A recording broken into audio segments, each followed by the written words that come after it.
What up, you guys? We are here for our weekly energy oracle forecast. We're just taking a look at the week ahead to see what kind of energy we will be having through the week. This is like our spiritual weather report. I did some experimenting with lives last week, and I kind of liked them because they do shorten my process to upload. But I kind of didn't like them because it was very distracting. Like the ticker that says like how many people are in like viewing is like right in my eye line, and you can see people popping in and out. So I felt really rushed, and I felt like the people who were joining in were like not catching anything in context. So I don't know if I liked it very much. What did you guys think? Also, before we get into the reading, I would love if you guys would give me some insight into who you are as viewers. I'm trying to hone in on the niche of this channel to try to grow it so that these messages actually get out to people. And I know it's possible because I've seen videos where people are like, I monetized in like my channel in a week, and I'm on like year 3. And so I'm like really trying to hone in on who is my audience. I know who I thought I was talking to all this time, but I haven't found, I don't think, those people. And so I'm like, who is here? What is it about this content that drew you to these videos? Are you tarot people? Are you spiritual? Are you looking for spiritual path guidance? Did you randomly find my video and just decide to watch it and you kind of liked it and you stuck around, but you weren't even into spirituality? Because in my mind, the people who I think I am talking to are like people who have been alienated or traumatized by the church. And so I feel like my audience maybe has drifted from being a churchgoer, but they still long for like fulfillment and meaning and purpose, and they still believe, they still have faith, but they don't know how to separate church culture and the church's rebranding of Christianity from the actual faith itself. And so I'm trying to give people safe refuge because I love Jesus, and I have never been someone who's lost my faith. I can definitely understand how people were traumatized in church or alienated or felt rejected by church. My church, I was lucky growing up. We didn't go to one of those big box churches or like one of those corporate churches. We had a very small, unique congregation. They were very accepting. There wasn't a lot of like judginess at my church or anything like that. So it was really a good place for me to grow up in. However, at school, I was rejected, alienated, ostracized by all the kids who went to all the other churches. All the Christian kids like rejected me. They thought I was like, I don't know, the rebel. I've always been a free spirit. And so I understand that the people who are in my age group, there's a lot of atheists and agnostics out there who were not buying the whole church thing and the way it was presented to them for many reasons, and those vary on scales for everyone. But I did not want those people to be lost because I think that they matter, and they probably matter more than anything because they've figured out how to think for themselves but also still believe. So I wanted to be here for those people, for us to have our own way to pursue a spiritual relationship with God, with Holy Spirit, with Christ, that's not the same language that honestly turns my stomach to when I hear like people talk in that culture, the videos, like all of their titles, like it's just like the jargon, the wording, everything is so group think, group mentality. It's just gross and it doesn't feel real. So I wanted to be here for people who felt the same and who felt it so bad that they couldn't get past it. I would probably be talking to witchy people, right? Who are, enthusiastic about astrology and tarot and divination, because we are people who can sense the miraculous and we can use that intuition, and we know that it's a gift that's been given to us. And we're probably also the same people who are plagued by the darker energies as well, because they can sense that we have this openness and this gift. And so we've had to learn defense against the dark arts, because no one talked about it and no one gave us these skills or taught us how to hone these gifts or taught us how to protect ourselves growing up. So I felt like I was here collecting those types of individuals, and I think those are the types that I want to go seeking out and reach, because what I feel like is that if you're already going to church, you're welcome here, but you're already taken care of. Like, my parents don't understand why I'm doing what I do. Why do you have to use the tarot cards? Why are you into that, this and that and that?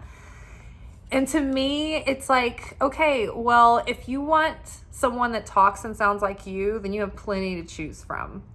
But I am here for the people who cannot be in that environment. And so I think that they're not a lost cause, and they're not, I don't want them to be this, it's like when Jesus said, even if a shepherd lost one sheep, he would leave the rest of his flock to go after that one sheep that got away. And I imagine that our audience, that our collective here, are like the sheep that wandered off to the edge of the mountain, but they're also the sheep that know how to walk that freaking steep rock face and cling to the rock with their hooves. And so to me, a lot of the people I've known growing up were agnostic and atheists and different, beliefs and non-beliefs, but they all had one thing in common. They would all say right up front, oh, Jesus is amazing. I just can't deal with Christians. But people don't know how to not throw the baby out with the bathwater. So that is what I am trying to solve. That's the hole in the market. That's the problem or the pain point that I'm trying to bring a salve to. But whoever else is here is welcome. But who are y'all? What are you into? What are your needs? What are you looking for? Are you looking for your own spiritual relationship with God? Are you looking to learn how to use your intuition? Are you God curious? What brings you here exactly? Are you just like, oh, I love tarot, and then this is a tarot reader I connect with? But if you can give me that insight, it would be extremely helpful. And then one more thing before we get into the reading, I have the 2025 prediction series available for you guys, and it is channelings of the energy of the year. There is a Celtic cross overview of the year, and that comes with journal questions to sort of workshop your intentions and plans and goals for the year, and like the kind of mindset and consciousness you want to be in. And then there are quarterly readings, which are seasonally themed, winter, spring, summer, fall. And those have their own journal questions with each video that will help you sort of hone in on the themes and the rhythms coming through in each season. And it will help you prepare for both the challenges and the opportunities that are coming up. And then you will have monthly readings, which will go more specific into, how the months are going to play out. And when you see it all together and you hear it as a whole, it's like, oh, wow. It's almost like you can read the script for the year, like as if it were an outline, and it's up to you to fill in those details, but it will give you a heads up about upcoming challenges, upcoming opportunities, certain triggers or emotions that might be issues for your spiritual attention. But basically on this channel, we are on the soul's path of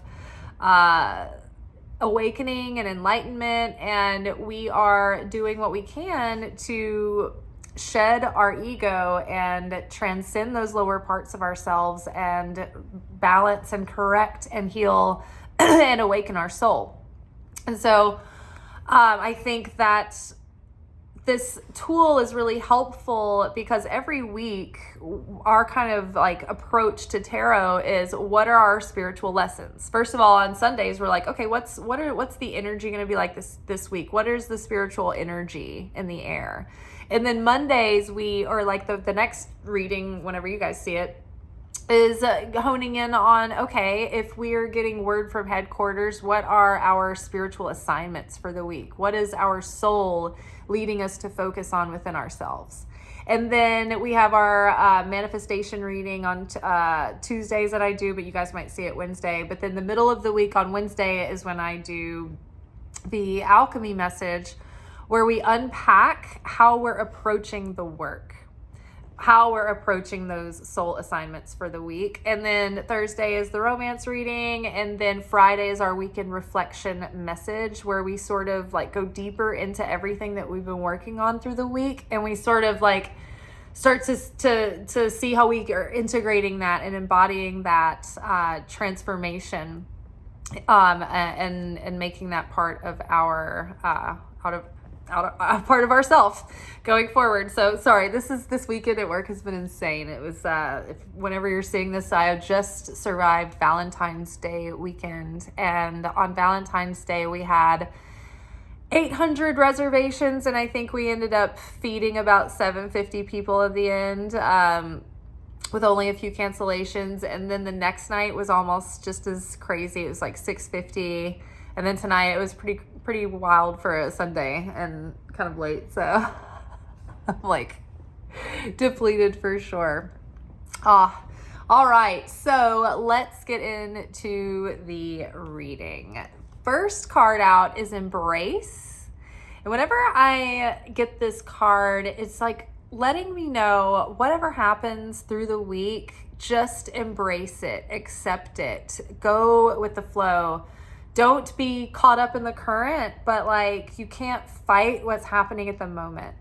Or, if you feel confused or like, why isn't this working? Or why do I feel blocked? Or why does this feel like it's slowed down? Or whatever life is offering us this week, just embrace it and try to hone in and focus on appreciation.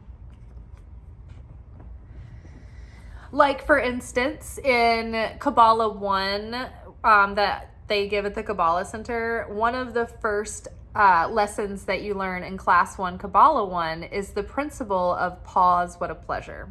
And this is the kind of basic first rule 101 of Kabbalah of how you workshop your life on a day-to-day basis.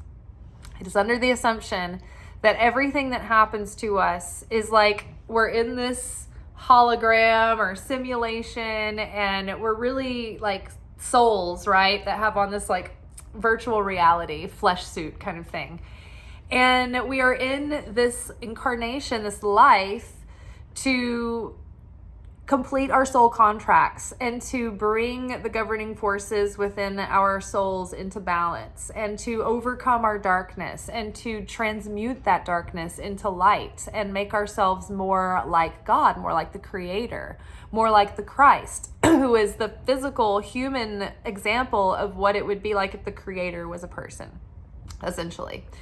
So the more that we become like the Creator, then the more in alignment we are with the Creator. We draw close to the Creator, which puts us in alignment with those blessings. But if we become reactive and we become the victim of circumstance, then we don't share affinity with the light of the Creator anymore, because the Creator is the cause, right? The Creator is unchanging. The Creator is not affected or reactive to life, right? The Creator is like consistent all the time. So we need to learn how to be more like that, more like the Creator. But we're all like, all the time, constantly like reacting to the simulation, whether it's fear or jealousy or lust or hunger or gluttony or desire or dread or depression, insecurity, like all of those things. It's like we're constantly reacting to the simulation and getting bent out of shape or overly excited, either way. So pause, what a pleasure is like this understanding that whatever's happening to us is happening to basically push the buttons in our soul to like show us the assignments where the work needs to be done. So everything that's happening in our life, the creator sort of like has his eye on it. It's like it's part of the assignment, and how you handle that, whatever's being shown to you, that's the work. That's where you're either creating more spiritual damage or you're creating spiritual healing for yourself. So every chance that we get a moment where we're triggered or we want to like reflexively do something because we're so excited, we need to pause and say, wow, what a pleasure. I'm so appreciative of this moment where I get a chance to do some soul correction, reveal more of my light, and like reveal more blessings in my life. But first we have to like alchemize that darkness and that fear and that reactivity, right? So pause, what a pleasure. This is a great opportunity. Why is this in my movie? Pause, what a pleasure. Why is this in my movie? Meaning, whatever's happening in the moment, what is that significance? You know, if it's standing out to you, why is this here? What is this teaching me or demonstrating to me? Or what is this pushing in me so that I can see it better, so that I can heal it or correct it or work on that thing, right? And so the harder something is for us to transform, the more power is in that thing once it's transformed, like for the positive. It's like having raw uranium that you turn into like nuclear power, right? If something's not that big of a deal for you, then it's like, phew. But if it's really, really hard and you like overcome that darkness, then it's like, blah, and it like elevates the upper realms, like it's huge. So that means that when life isn't exactly going the way that we want, it's actually a good opportunity that is actually like amplifying us and lifting us up. But we have to be able to see it that way and not get bogged down in victim mentality into more of a negative downward spiral. And one good way and rule of thumb is to just practice like embracing the moment. You know, Eckhart Tolle talks about, you know, not adding to the pain body, not resisting the moment, but being present with it and accepting the moment as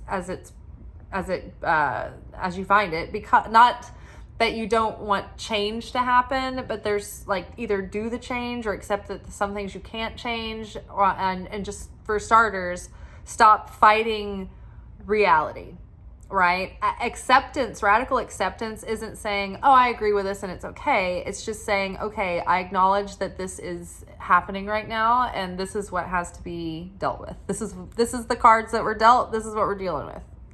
So many people add more suffering to their life because they're like, I can't believe this shit's happening. I can't believe we have to do this. I can't believe we have to deal with this.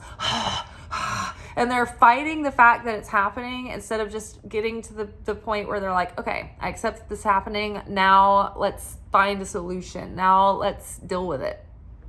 It's like when you are in a really long line in a place with people who are from all walks of life and all different levels of self-awareness, and they're all thrown in together and everybody's getting impatient. There's usually a couple of people who are just like making it worse for everyone because they're like, this fucking sucks. And they're like all out about it. They're making a thing. And, you know, it's just like, you could just chill, be peaceful, wait quietly. But you're like fighting the moment. So that causes suffering. Pain is unavoidable, but suffering is an option a lot of times. So we are like letting go of all of the resistance to the moment, fighting the reality of the situation. We're just going to embrace what is coming to us this week. And our assignment this week is to practice pause. What a pleasure. I got my nephew to sign up for Kabbalah 1. And by the way, the Kabbalah Center offers Kabbalah 1 on demand. So go find them on Instagram and they might have like a thing up for their Kabbalah 1 course, on demand course, but you can probably go to their website and like find it there. Sometimes it's kind of hard to navigate their website because there's so many millions of classes and they're like starting up live and sometimes they're in person person, and sometimes they're Zoom, and sometimes they're on demand, and so sometimes it's hard to navigate. But try to find the Kabbalah 1 on demand course. It's really good. So anyway, I got my nephew to take it. The very first class is Paul's What a Pleasure. So we work together, he and I and his wife. We are like, are you pausing? What a pleasure. Paul's What a Pleasure. And so it's like we get to be, helpers for each other now, to remind each other, like, because working in a restaurant is the best spiritual practice ever. There's so many moments of Paul's What a Pleasure, so many opportunities to get irritable or stressed or fearful or insecure or jealous or envy. It's just like, not like the sky's the limit. Everything's at stake all the time. So whatever's happening this week, we're going to embrace. We're going to practice pause, what a pleasure. And through the week, you guys can check back into this video and let me know if you practiced pause, what a pleasure, and how it worked out for you. Or you can tell me on the current night video that you're watching if you think about it, because I'll know what you're talking about. Okay, let's grab the next card. Ooh, breath. So we definitely need to be breathing deeply. I realized recently that I probably haven't breathed in like 2 or 3 weeks. But I mean, every spiritual religion in the world, every spiritual practice in the world emphasizes some form of breath work. Christianity, Judaism, Buddhism, like everything, Hinduism, everything that I know about any religion, like for the most part, and correct me if I'm wrong, if you're from a belief that's like, no, we do not believe in breath work. We do not breathe. But all of them have this sacred breathing practices that are to open us up and to open our consciousness and to open our hearts and to open that spiritual body. Our breath is our direct connection to the Creator at all times. And so, when we take that in, it's like we are receiving the life of the Creator. And when we exhale, it's like we are releasing it's like letting go. It's surrender. It's trust.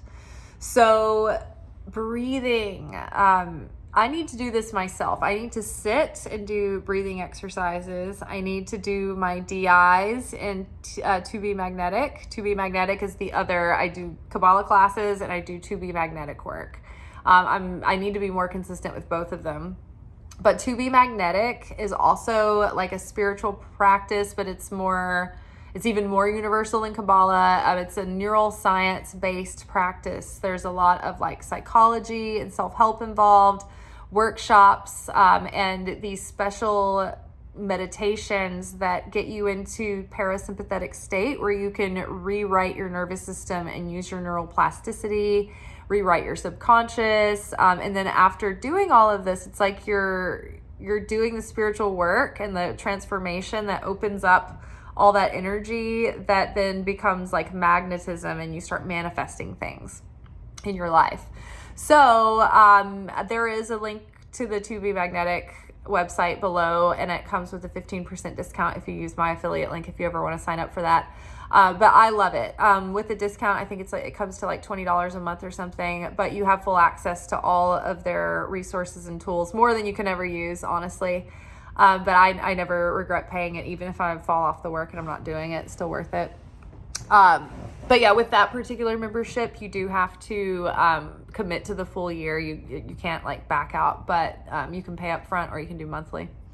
So anyway, back to breathing. Breathing is essential for your full physical functionality, but I think that there's something else that unlocks certain parts of your consciousness. And I think it creates a flow of electromagnetism in your auric field that kind of awakens a lot of our sort of like superpowers that get activated when we tap into that super consciousness, right?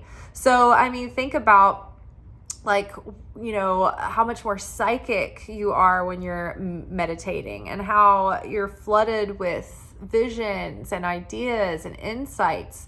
But, people also heal their bodies and all kinds of things when they're in meditation and breathing. So, I was just told that somebody might have sleep apnea. My mom had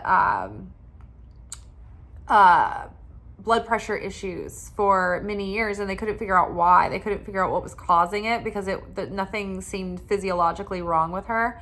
And they figured out it was because she had sleep apnea. And she was like, she would stop breathing for like 2 minutes in her sleep. So if you are a snorer, or if you have sleep apnea, I have noticed that there's like people doing like, I don't know, a heightened version of the nose breathing strips thing. So maybe that's an option to try out before you have to do like the machine thing. But if you are, I don't know, somebody might have that specific thing that they need to have that pointed out. Okay, so breathe. Also, like letting things breathe. If you're feeling impatient for something to take off or to see results in something, it just needs a little space. And then sometimes like something needs space so that our consciousness and our energy around it can shift a little. Sometimes that we're so like hyper obsessed and focused on something, and we're holding on with our like white knuckled grip so hard that it's actually causing this thing to be held at arm's length. It's like repellent almost, that we need it, or like we're clinging to it so much. It's not demonstrating trust in the universe. It's not the feeling of abundance. It's the feeling of scarcity and lack consciousness. And like you need to control, or you need to grab, or you need to take, which is effect consciousness. But we want to be in cause consciousness. We want to be in abundance mindset, right? So we're going to breathe. We're going to give things space. We're going to slow down. We're going to let go. And I am going to, this week, I'm going to make time for meditation, specifically with focused breath work. And I suggest you do the same. All right. Love. Infusing love into this week, into doing everything that we do.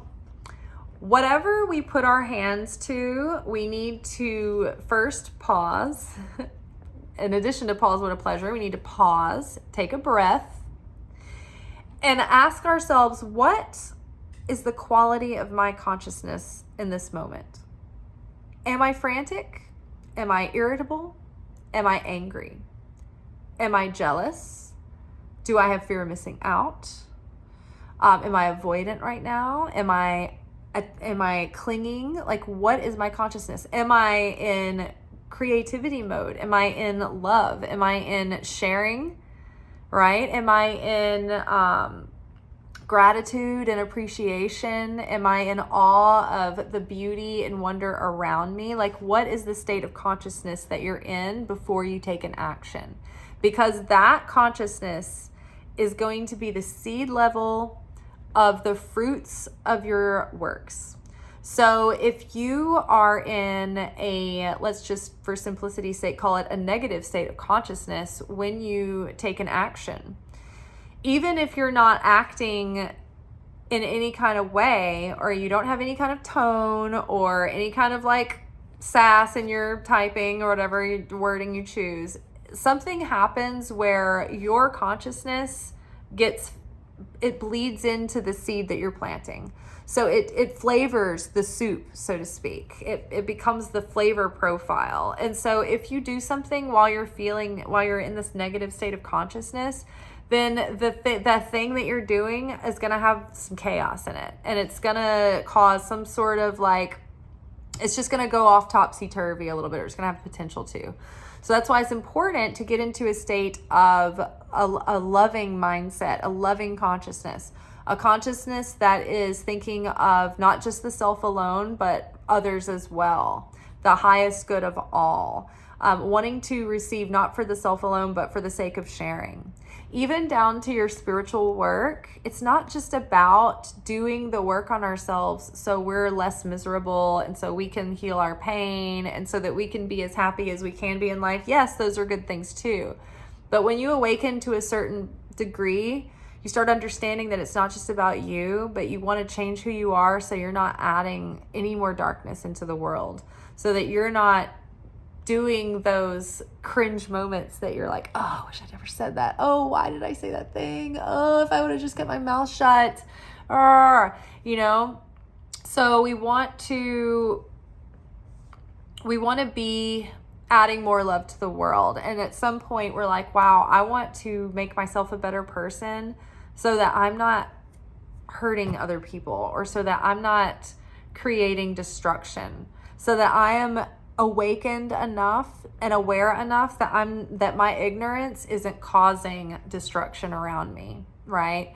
So it becomes about, it's bigger than us, and it becomes about being of service. And I think even too, like, whatever your goals are, approach them in a way of being of service, right? That's another reason why, and that's what you've got to put your whole heart into it, right? And that's when our heart is only in it for ourselves. Our heart's barely in it, you know. Our lust is in it, our desire and our greed are involved. But if it's all about us, it's like eventually that we lose our steam. But if we have a cause that's greater than ourselves, it's like it like awakens our heart. We put our love in it, and we put our heart and soul into it. And that's what gives us magnetism. You know, it's important that we're crystal clear on what we want and what we're calling in and what we're trying to achieve. But what's even more important is like how we feel, because it's the feeling that is the magnetism. And so what you're, you know, the flavor of what you're feeling and thinking is that's what's going to be drawing in, and it's mostly what you're feeling. So, you know, you've got to awaken that heart and really focus on love, doing things from the heart and with all your heart and soul in them. Let's grab one more card for the week. Voice. Speak from the heart. You know, when we speak, we have the power of life or death in our tongue. And our mouths are like one of the more magical places on our human body and our human vessel, because just like the Creator, we are able to have a thought that comes from nothing, to be able to crystallize that thought in our imagination and be able to verbalize that. Right? The first act, the first event, you know, is that the word. In the beginning was the Word, and the Word was with God. And so the whole of reality is built with the Word and the voice and the letters of the Torah, the Hebrew letters. So again, what we say matters, and what we say has power. And we need to be speaking blessing and life upon ourselves. Now, we also need to be careful not to be speaking negative speech or evil tongue, because that can cause chaos. It can cause destruction. It can cause even sickness, and it can cause us to disconnect from our blessings. So we need to watch the quality of our mouth so we keep that clean and pure as a portal, so that it has the most positive power possible. But something about this is like, you know, embrace who you are and your uniqueness and what you've been through, because your own story matters and your experience matters, and the way that you perceive and can, you know, relate things to the people around you, it matters. So your voice does matter, and it's important that you use that voice and you don't hold back and you don't stay silent.